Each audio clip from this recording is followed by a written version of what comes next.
should I communicate with you, Beth, about kind of the process and how we're going to move forward with the draft? Yes, that's fine. Okay. Yeah, I'll review the franchise agreement, Very good. because I know the federal government dictates most of it. Yeah. Most of it, but not all. That's true. Okay. Thank Okay. you. Thank you. Thank you.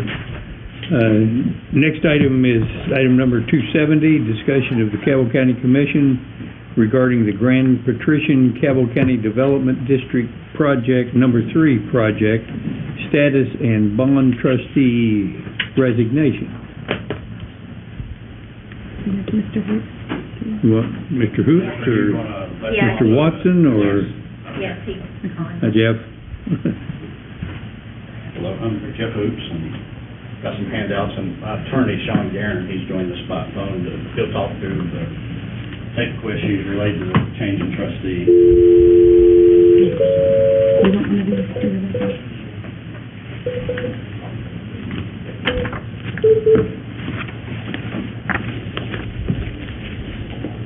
Hey, Sean. Hi, Beth. What was his name again? Sean Garrett. Sean Garrett. He's an attorney with Denfor.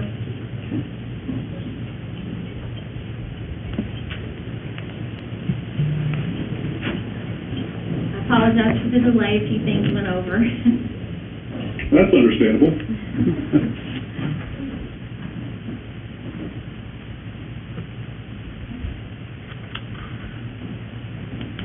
We started. Need to put it on the, Well, we were just going to discuss, you all said you had some questions due to the bond trustee resignation and some other things that you wanted to Yeah. get clarified before approving anything further. we had received communication, you might want to share that since it's being aired in the, public streaming.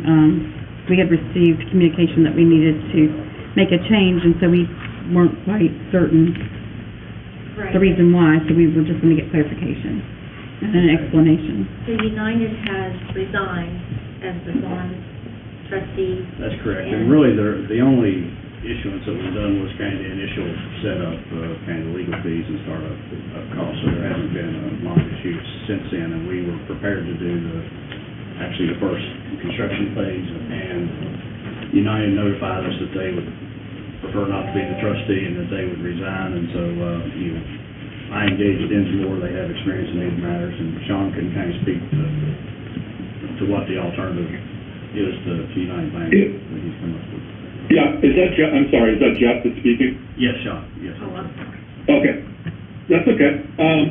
Yeah, I'll certainly speak to the trustee matter, and, the trustee under the indenture, recall, is the document that the county commission enters with the bond trustee that sort of governs the terms and conditions of the bonds and all the particulars.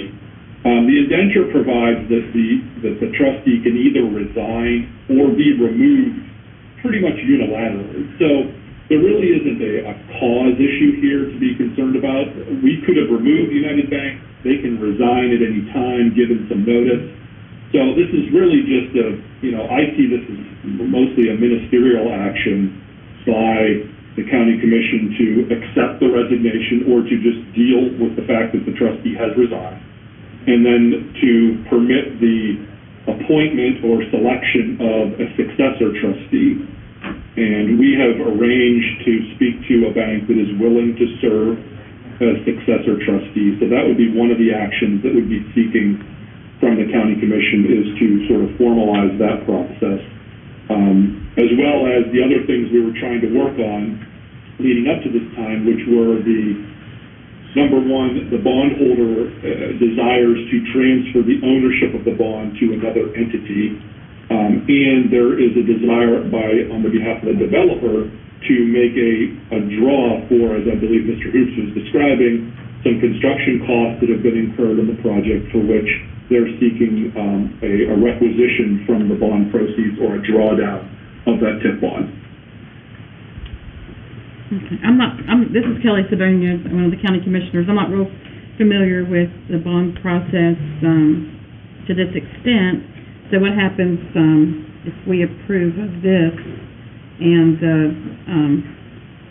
so the bank is no longer they're gonna be removed, or they've resigned, and we officially, I guess, have to receive that? We have to take action on that to approve their resignation, or how does that work? We have, You don't have to, you wouldn't have to approve the resignation.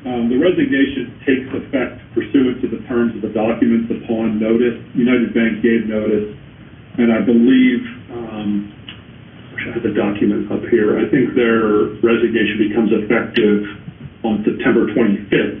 Yes. So you would appoint or accept the appointment of a new trustee. And then there are other actions then that we were originally seeking from the county commission with respect to an amendment to the document that we wanted to make, because under the documents, the project draw period has come to a close. And my understanding is that there were certain delays, et cetera, that have caused the project to move a little slower than expected.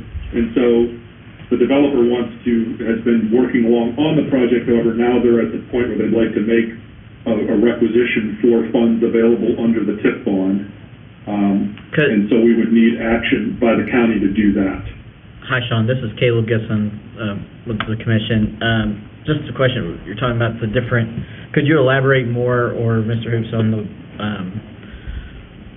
what those delays have been, or what's going on with it, update-wise, more in tune with what's going on with it?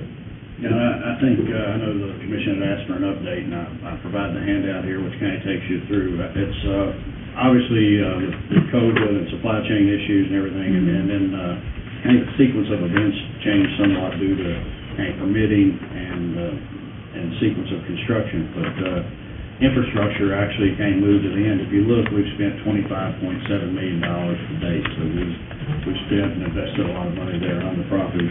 But most of that has been in facilities and things not covered by the TIF. We're just now getting to the point where, and there's an exhibit here which we'll go through that shows in the first page there after the second page, it shows a 4-lane access road, which is going to be a major expenditure there that is desperately needed for the project.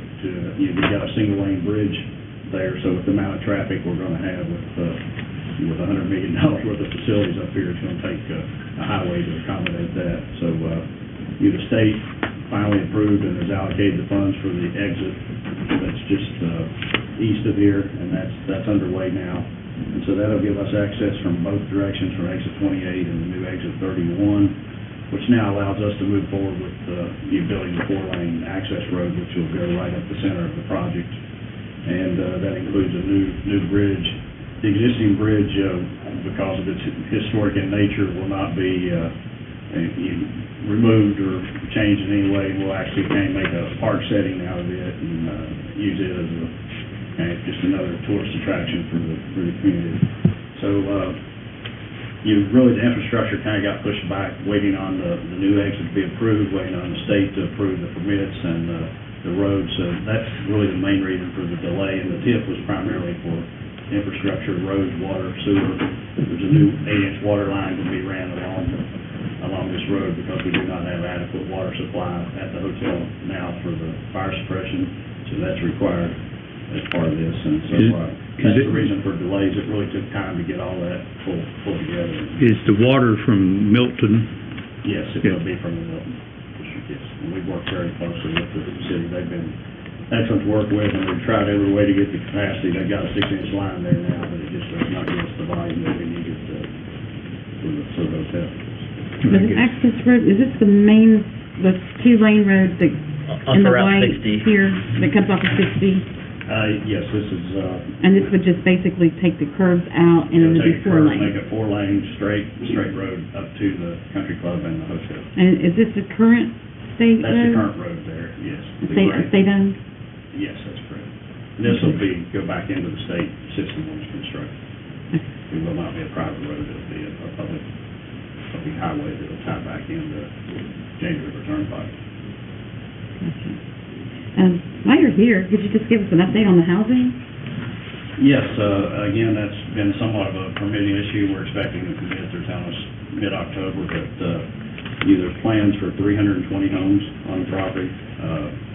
The initial phase is 40, and we're hoping to, we'll probably expect to build 3 or 4 homes and then start selling. Like get those built and start selling lots, probably by spring, we're anticipating by April. Kind of single-family patio Single-family mixture? homes, kind of more geared toward probably empty nesters, single floor, you probably 3-bedroom. They're going to be, they're kind of got an Italian or Spanish style look to, and I think they'll go over really well here. And What's the square footage? Price point's going to be in the probably $300,000 to $350,000 range, 1,800 to 2,400 square feet. Okay, nothing over nothing over 3,000 square feet? It could be. Right now, everything we've got 8 floor plans we're looking at, and I think the smallest is 1,800 and the largest is 2,400. But, Well, the reason why I bring that up, I'm on the HADCO board as a county commissioner, and Trish is also on that. We had our meeting yesterday, and we really do predict a housing shortage with new corps coming in. There's, going to be 800 positions. There's going to be the downstream effect with, other industries, and there's just a concern here in Cabell County for the lack of available housing, and this would be a great opportunity to partner with the need that they may have. And from my personal experience, being a real estate agent, it seems like 3,000 and over is what square footage is what people are looking for. fortunately, we haven't built one yet, so I would welcome that input and that Yes. conversation. Yeah. We need to have a little conversation. What's the plan for the Roman Coliseum thing here? Is that to have, like, shows to come in town, to Milton and things like that? Is that Yeah, I don't know if you're familiar with Ruth Eckerd Hall in Clearwater, but it's that's kind of what we're looking to mimic, but we're going to do it a little different than ours. We'll be able to seat 3,500 people in the bowl, but then when you get to the second level where you normally at a normal sports venue, you would see private boxes. These will actually be hotel rooms, and your hotel room will have a balcony that'll go out and overlook the venue, and there'll be three stories of hotel rooms overlooking the venue. So we'll have 200 rooms as part of this, and then you'll be able to see 3,500 for sporting events and 5,000 for concerts. And our vision is to really have a concert series that's going on there, probably 2 or 3 a week is what our vision is. Bring in really name acts. Ruth Eckerd does an amazing job with that in the Clearwater area. They manage 6 or 7 venues. I've had some discussions with them about actually getting them volunteer and helping because they know the model and they really do a phenomenal job on managing events like that. This has been helpful, to me.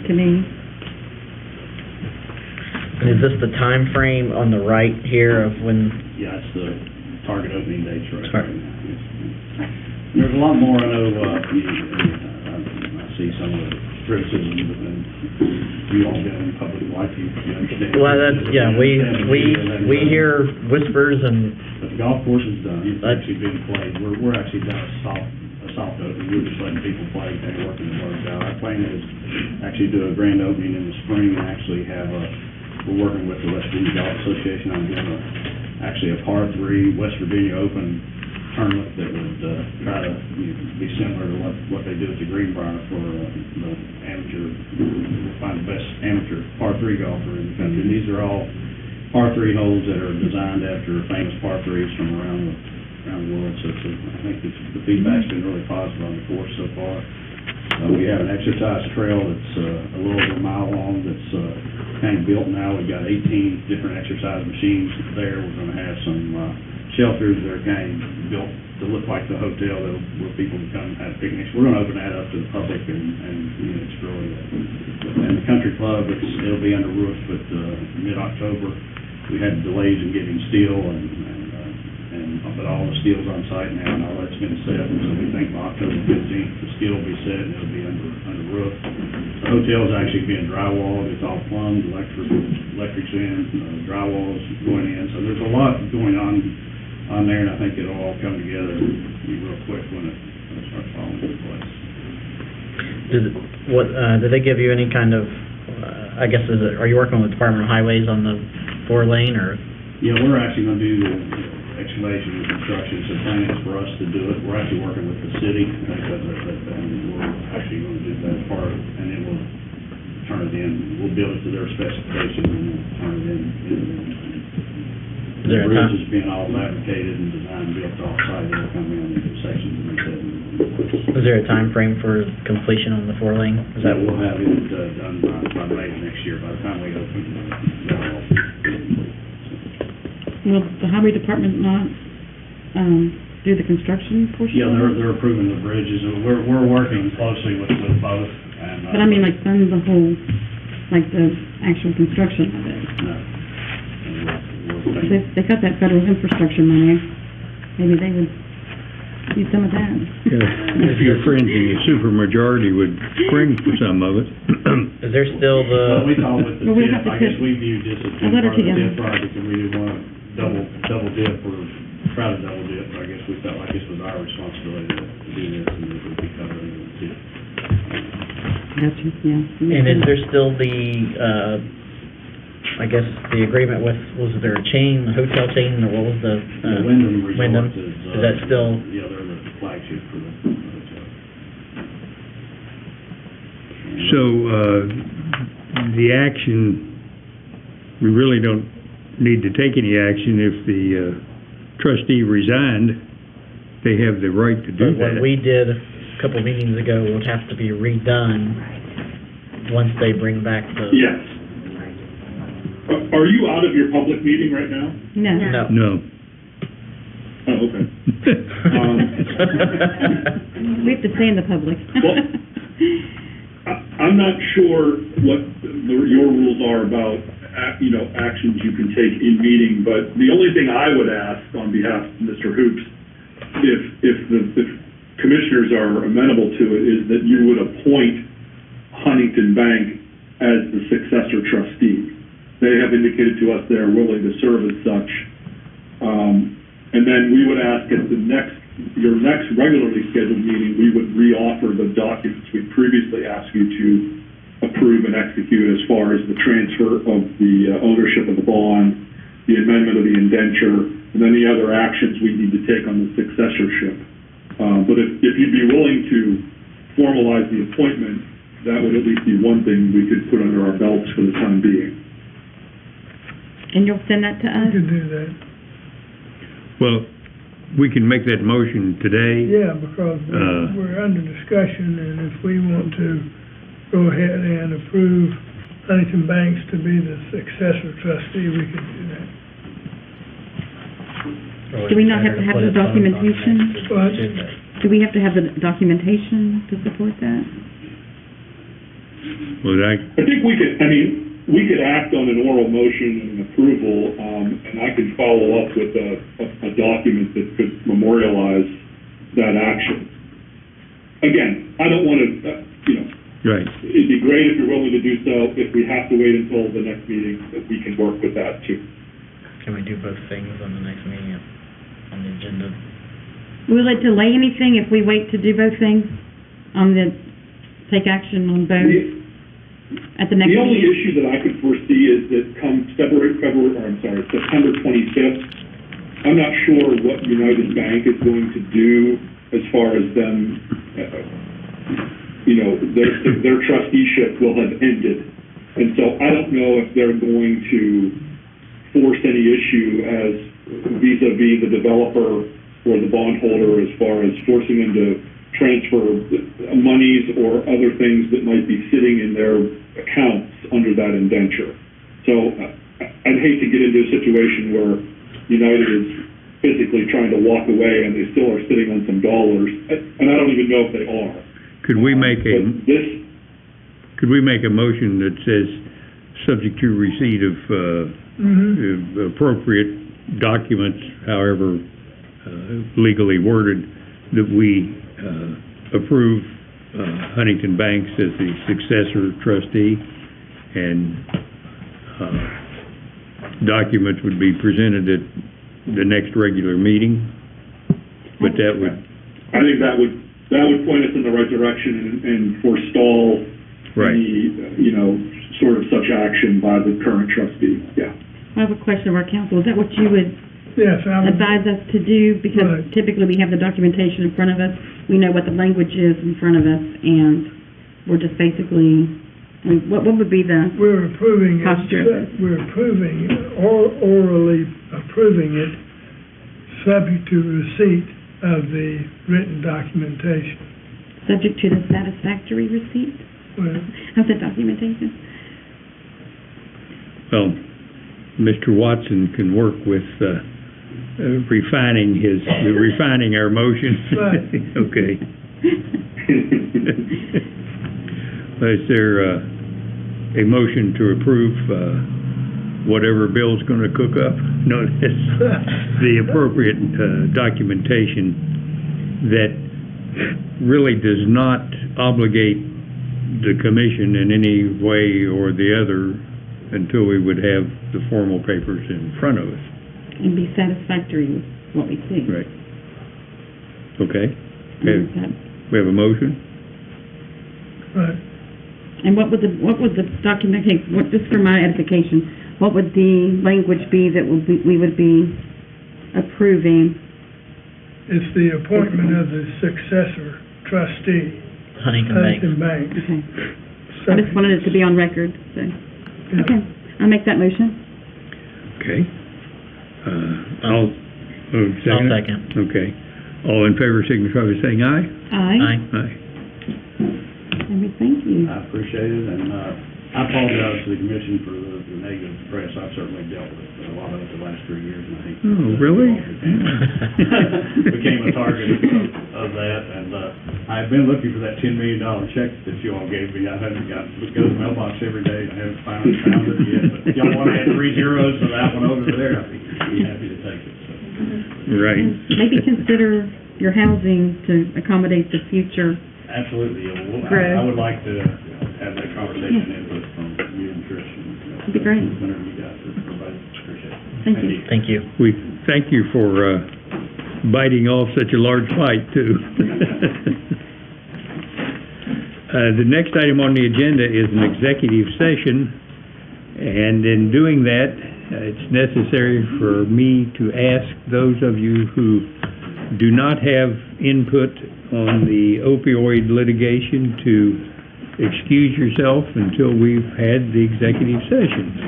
And Kelly moves. Yes, I make that motion to enter I'll into second. executive session. All in favor signify by saying aye. Aye. Aye.